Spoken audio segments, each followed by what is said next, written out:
Welcome to the Thursday edition of Uctv News. I'm Sunday Gloria Aboch. Hundreds of Catholic faithful from Gulu Ecclesiastical Province gathered at Omach Catholic Chapel in Pakwach Parish to celebrate 115 years of Catholicism in northern Uganda. The celebrations, which began in March 2010, commemorate a century since the Comboni missionaries first arrived in northern Uganda on December 17 in 1910 at Pakuba on the eastern bank of the Albert Nile, then inhabited by the Jonam people. Now His Grace Raphael Pimony Wokorach, Archbishop of Gulu Archdiocese, highlighted that Pakwach, now under Nebi Diocese, served as the launching pad for the spread of Catholicism across northern Uganda.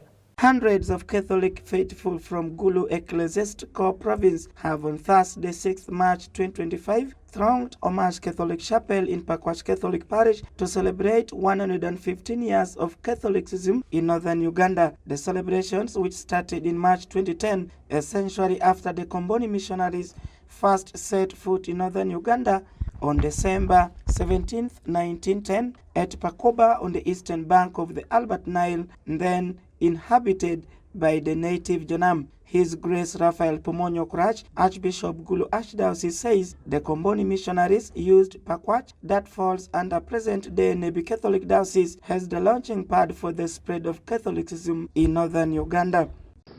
We have moments of adoration. We have moments of praying through Mary. We have moments to ask these matters, Gilles Leroy and Dawood Okello, to intercede for us. And especially now that we are in Lent, the way of the cross, to help us also be devoted to the Holy Cross of Jesus. Catherine Akuma Venjina, chairperson Ganal Kampala, said the missionaries extended their tentacles to Gulu in 1911, Arua in 1912, and Lira in 1915. She said celebrating such days is vital in Catholic Church. Our new bishop, now Ganal is complete, and I want to thank His Grace Archbishop Otama, together with our bishops who founded Ganal. Ganal is grow old, new, alive and in love, and that is what Ganal means. So the young ones and the old ones are all growing together in love. We thank you very much. Robert Omitostin, Pakwach District Chairperson, told the congregation that they have launched a drive to raise 250 million shillings to renovate the historic Pakwach Catholic Church and build a parish hall. Lower the church to conceptualize, so that we engage government. At this particular juncture for us, what we have tried, like the opening of the road that you see now, is to make this site visible. And in the few past months, when the missionaries, Bishop Xavier Gea, Father Albino, and Brother Augustus were received by Ruotomach of Paroketo, who introduced them to his people. The Comboni missionaries stayed in Pakwach till 1989, when they handed over the parish to the Congregation of the Apostles of Jesus.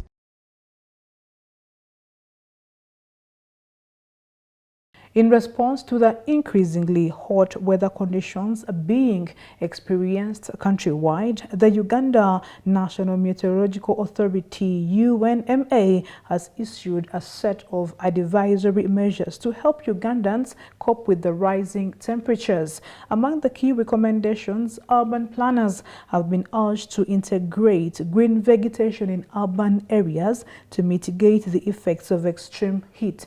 The advisory has been released today in Kampala alongside the March to May weather forecast outlook, which predicts prolonged heat and higher temperatures across Uganda until mid-March. As a country, we are extremely vulnerable, and that is why the focus of government is to make sure that all the citizens adapt to the likely risks and impacts of climate change.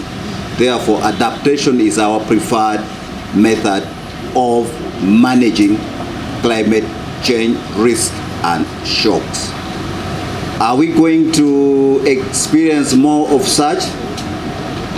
Most likely, yes. Because the prediction for this region shows that the extreme weather patterns are going to continue and they will intensify. Fellow Ugandans, in order to stay safe and reduce the impact of the current extreme heat, my ministry recommends the following measures. Stay hydrated by drinking plenty of clean water during the day. Limit physical activities, especially during the very hot periods. Stay indoor in shades so that you reduce direct exposure to sunlight, especially during the peak hours. Take frequent showers so that you cool and regulate the body temperature, those who can. If you don't have, use wet towels or pieces of cloth. They can help in that area. We also need to focus and make sure that we have green urban areas. Planting more trees, increasing vegetation in cities help to reduce the urban heat. And the urban planners need to enforce ordinances that provide for green areas in homes and institutions to help us in this area. Masindi sugarcane growers under the Bunyoro Sugarcane Farmers Cooperative Union have threatened to stage protest against Kinyara Sugarcane Limited, accusing the company of monopolizing and exploiting their individually owned plantations. At a meeting held at Country Inn in Masindi, the farmers alleged that Kinyara Sugarcane Limited, with support from the Uganda Police Force, has been blocking them from harvesting and selling their sugarcane to other sugar millers. Now, in response, the farmers have petitioned the Ministry of Trade, Industry and Cooperatives, urging it to compel Kinyara Sugarcane to respect the principles of a liberalized economy and free trade. Apparently, some growers entered into formal agreements with Kinyara Sugar Limited, which would support and facilitate sugarcane planting on individual lands in exchange for varying volumes of cane to recover expenses. However, the growers claim the company harvests their sugarcane, transports it to the factory, and processes it all without their consent. With impunity being supported by the police. This happened to me when they came and harvested my sugar cane, measuring 9 hectares, without even requiring anybody to be there. Because when they inform me, I would know that they are going to harvest my sugar cane, and I would put there somebody. But by the time they came to tell me that they are harvesting my sugar cane, that time they had already started ferrying the sugar cane to their factory. According to the farmers, this is a total disregard of their rights as plantation owners, upon which they subsequently demanded for government intervention to protect their rights and interests. All we want from the Ministry of Trade is to adhere to its policy of liberalized economy and trade. We as farmers, this policy should also benefit us. We don't support monopoly in our crop. Bakumara meza asatu wanda bataka kusasuraga tuine bizibu tulolereire bikayi yonka business. Yambe tuina abana bakusoma tibaina baise babo. Ekindege kituluma. Tuina abana bakusoma, tuinaona bojo bagirina abadodinge bikayi. Kyonka tuina mbali tugenda akora. Kyonka mtu yambe biyamba. Mutulekero munzani kwa itu tukole. Mbona najiganyika sisi hivyo? Kwa hivyo no vote kama mjana wanatoka kwa mbele tu. Yangu ndio ya sasa. According to Mahamudu Kazimbiraine, the chairman of Bunyoro Sugarcane Farmers Cooperative Union Limited, Kinyara Sugar Company not only reduces the volume of canes at their weighing bridges, but also takes an inordinate amount of time to pay the farmers their agreed upon financial entitlements. Whatever shilling he gives you, as he takes it as a loan.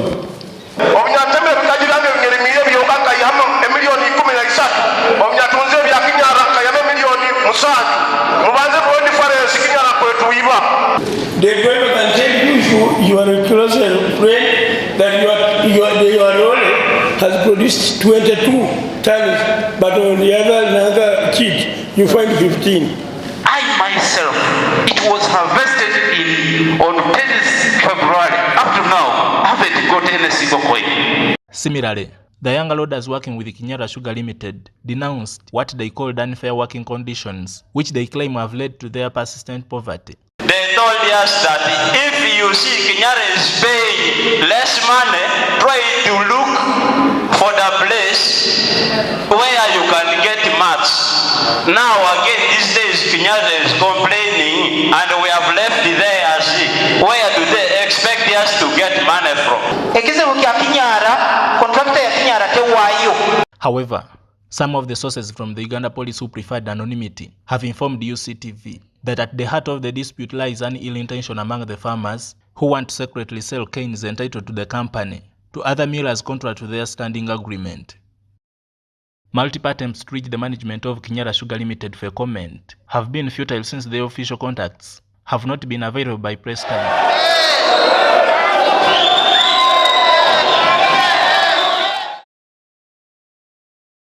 It is time for Today in History.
And that's it for the Thursday edition of UCTV News. I'm Sunday Gloria Aboch, and I wish you the very best of the night.